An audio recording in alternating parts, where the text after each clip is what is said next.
सर्वेभ्यो देवेभ्यो सर्वदेवताभ्यो नमो नमः। अरुण सहित ಶ್ರೀ ಸೂರ್ಯನಾರಾಯಣ ನಮಃ. ಇಂದು ಮಕರ ಸಂಕ್ರಮಣ ಅಂದರೆ ಉತ್ತರಾಯಣದ ಪುಣ್ಯಕಾಲ.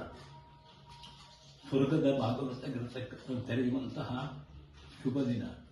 ಈ ಶುಭ ದಿನದಲ್ಲಿ ಮಕರ ರಾಶಿಯನ್ನು ರವಿ ಪ್ರವೇಶಿಸುವ ಕಾಲದಿಂದ ಗೃಹಜೀವನ ಪದ್ಧತಿಯ ಪ್ರಕಾರ ಈ ವರ್ಷದ ಭವಿಷ್ಯ ಹೇಗಿದೆ, ಅದಕ್ಕೂ ಪೂರ್ವದಲ್ಲಿ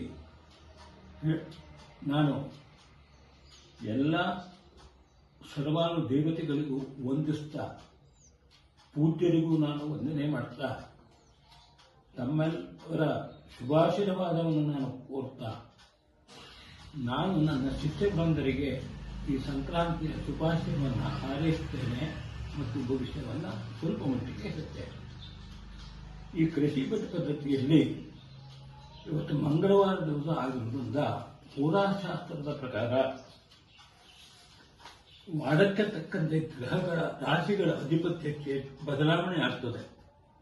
ಈ ಬದಲಾವಣೆಯಾದ ಪ್ರಕಾರ ಯಾವ ರೀತಿಯಾಗಿದೆ ಅನ್ನುವಂಥದ್ದನ್ನು ನಾನು ವ್ಯಕ್ತಪಡಿಸ್ತೇನೆ. ಮೇಷ ಮತ್ತು ವೃಶ್ಚಿಕಕ್ಕೆ ಚಂದ್ರ ಅಧಿಪತಿ ಮತ್ತು ವೃಷಭ ಮತ್ತು ಧನುವಿಗೆ ರವಿ ಅಧಿಪತಿ, ಮಿಥುನ ಮತ್ತು ಮಕರಕ್ಕೆ ಶುಕ್ರ ಅಧಿಪತಿ, ಕರ್ಕ ರಾಶಿಗೆ ಬುಧ ಅಧಿಪತಿ, ಸಿಂಹ ರಾಶಿಗೆ ಕುಜ ಅಧಿಪತಿ, ಕನ್ಯಾ ಮತ್ತು ಮೀನಕ್ಕೆ ಶನಿ ಅಧಿಪತಿ, ತುಲಾ ಮತ್ತು ಕುಂಭಕ್ಕೆ ಗುರು ಅಧಿಪತಿ. ಈ ರೀತಿಯಾಗಿ ಅಧಿಪತ್ಯವಿರುತ್ತದೆ. ಇವತ್ತಿನ ಈ ಶುಭ ದಿನದಲ್ಲಿ ವಿಶೇಷವಾಗಿ ಗ್ರಹಗಳು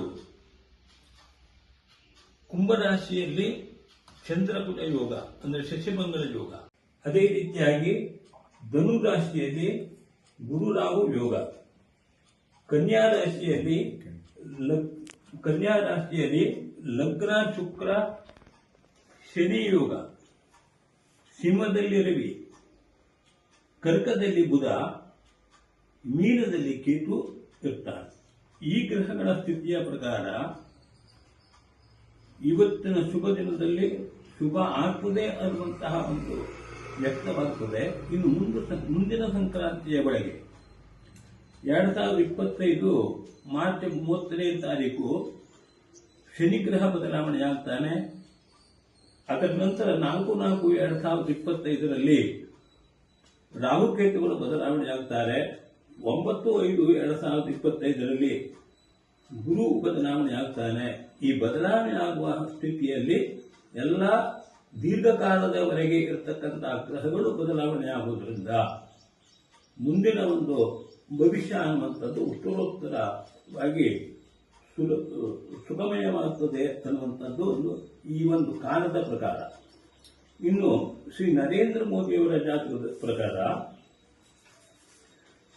ಅವರಿಗೆ ಮಿಥುನ ರಾಶಿಗೆ ಮಂಗಳ ಅಧಿಪತಿ, ಇದೇ ರೀತಿಯಾಗಿ ಗ್ರಹಗಳ ಅಧಿಪತ್ಯ ಹೆಚ್ಚಾಗಿದೆ. ಅದರಲ್ಲಿ ವಿಶೇಷವಾಗಿ ಅವರ ಕುಂಡಲಿಯಲ್ಲಿ ಮಿಥುನದಲ್ಲಿ ಲಗ್ನ ಚಂದ್ರಕುಟ ಯೋಗ, ಶಶಿಮಂಗಳ ಯೋಗ, ಅದರ 11ನೇ ಮನೆಯಲ್ಲಿ 5ನೇ ಸ್ಥಾನದಲ್ಲಿ ರವಿ ಬುಧ ಯೋಗ, ಅದೇ ರೀತಿಯಾಗಿ ಸುಖ ಸ್ಥಾನದಲ್ಲಿ ಕೇತು ಶುಕ್ರ ಶನಿ ಯೋಗ, ಧನುವಿನಲ್ಲಿ ರಾಹು, ಕನ್ಯಾದಲ್ಲಿ ಗುರು. ಈ 4 ಮೂಲೆಗಳಲ್ಲಿ ಶುಭವಾದ ಗ್ರಹಗಳಿದ್ದಾರೆ. ಅದೇ ರೀತಿಯಾಗಿ ಪೂರ್ವಜನ್ಮ ಪುಣ್ಯಸ್ಥಾನ ಕುಂಡಲಿಯಲ್ಲಿ ವಿಶೇಷ ಯೋಗ ಅಂತಂದರೆ 5ನೇ ಮನೆಯಲ್ಲಿ ಪೂರ್ವಜನ್ಮ ಪುಣ್ಯಸ್ಥಾನದಲ್ಲಿ ರವಿಯ ಕ್ಷೇತ್ರದಲ್ಲಿ ರವಿಬುಧ ಯೋಗ ಇರುವುದರಿಂದ ಪೂರ್ವಜನ್ಮ ಪುಣ್ಯ ಚೆನ್ನಾಗಿದೆ. ಅದು ಅಲ್ಲದೆ ಈಗ ಮಂಗಳ ದಶ ಚಂದ್ರಮುಕ್ತಿ ನಡೀತಾ ಇದೆ. ಚಂದ್ರ ಮತ್ತು ಮಂಗಳ ಶಶಿಮಂಗಳ ಯೋಗ ಇರುವುದರಿಂದ ಯಾವುದೇ ರೀತಿಯ ತೊಂದರೆ ಇಲ್ಲ. ಈ ಗ್ರಹಗಳು ಬದಲಾವಣೆ ಆದ ಮೇಲೆ ಅವರ ಕುಂಡಲಿಯಲ್ಲಿ ಮೂಲತಃ ಶನಿ ಯಾವ ಮನೆಯಲ್ಲಿ ಬರ್ತಾನೋ ಆ ಮನೆಗೆ ಬರುವುದರಿಂದ ಉತ್ತರೋತ್ತರ ಅಭಿವೃದ್ಧಿ ಆಗ್ತದೆ ಅನ್ನುವಂಥದ್ದು ಜ್ಯೋತಿಷ್ಶಾಸ್ತ್ರ ಪ್ರಕಾರ, ನಿಯಮದ ಪ್ರಕಾರ ಇದೆ. ಸರ್ವರಿಗೂ ಸರ್ವ ರೀತಿಯಂದು ಶುಭವಾಗಲಿ ಅಂತೇಳಿ ಹಾರೈಸಿ ನನ್ನ ಈ 2 ಮಾತುಗಳನ್ನು ಮುಗಿಸ್ತೇನೆ. ಶುಭವಸ್ತು.